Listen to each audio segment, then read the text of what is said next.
तुम्ही हे जे सोल्युशन शोधलंय तुम्ही आता एक जर्नी स्टार्टअपकडे सुरू झाली म्हणजे आता तुम्ही एक रिसर्चर टू स्टार्टअप. ओके, तर हा थॉट म्हणजे कसा होता तुमचा, हे प्रोसेसमध्ये तुम्ही कसं काय आला? हा प्रोसेसमध्ये असा आला की 2021 पर्यंत आम्ही आमच्या शेतातले शंख संपवले. नंतर मी माझ्या PhDच्या कम्प्लिशनकडे गेलो. नंतर लग्न झालं. या सगळ्या याच्यात शंख हा विषय माझ्यापासून पूर्ण दूर झाला होता, कारण शेतातले संपले आजूबाजूचे आणि ते प्रोडक्ट म्हणून अस्तित्व असावं असं मला डायरेक्शनच नव्हतं. पण मध्यंतरी मग पेपरमध्ये बातम्या यायला लागल्या की औरंगाबाद मराठवाड्यात 1,44,000 हेक्टर पर्यंतचा एरिया हा स्नेल्सनी अटॅक झाला आहे. तिथले शेतकरी हे उपोषणाला बसले वगैरे किंवा मंत्रालयात ते हे करत आहेत.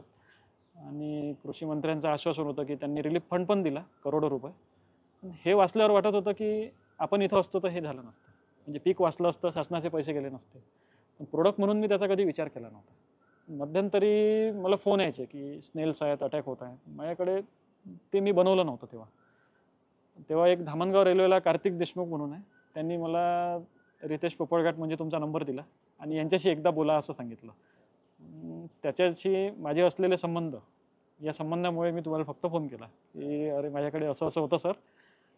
त्यानंतर तुम्ही जे मला सांगितलं की तुम्ही असं करा, तुम्ही प्रफुल्ल गाडगे सरांना भेटायला लावलं, तर मला हे माहीत नव्हतं मी काय करत आहे.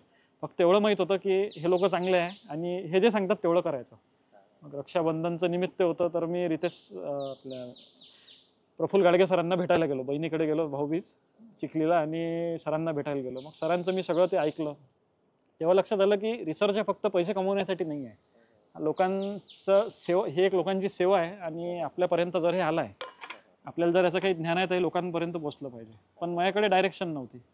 मग डायरेक्शन नाही तर काय करायचं? मग तुम्ही नंतर ज्याप्रमाणे सांगितलं त्याप्रमाणे मग मी स्टार्टअपला अप्लाय केलं आणि जयपूरला नंतर सिलेक्शन झालं रफ्तार स्कीममध्ये.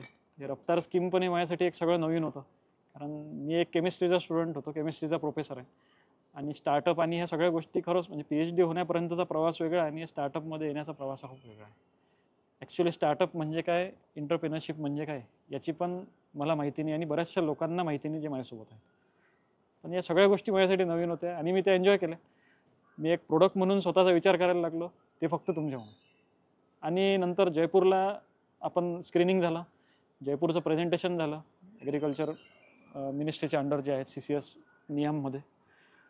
बऱ्याचशा स्टेप्स नंतर आता ग्रँटसाठी सिलेक्शन झालं. आता 5 लाख ग्रँट मला मिळेल असा फोन आला होता त्या दिवशी. आणि आता जो पुढचा प्रवास आहे म्हणजे फ्रॉम आयडिया टू आता प्रोडक्ट, हा प्रवास द फार्मच्या मदतीने भविष्यात निश्चित पूर्ण होईल असं चित्र आहे.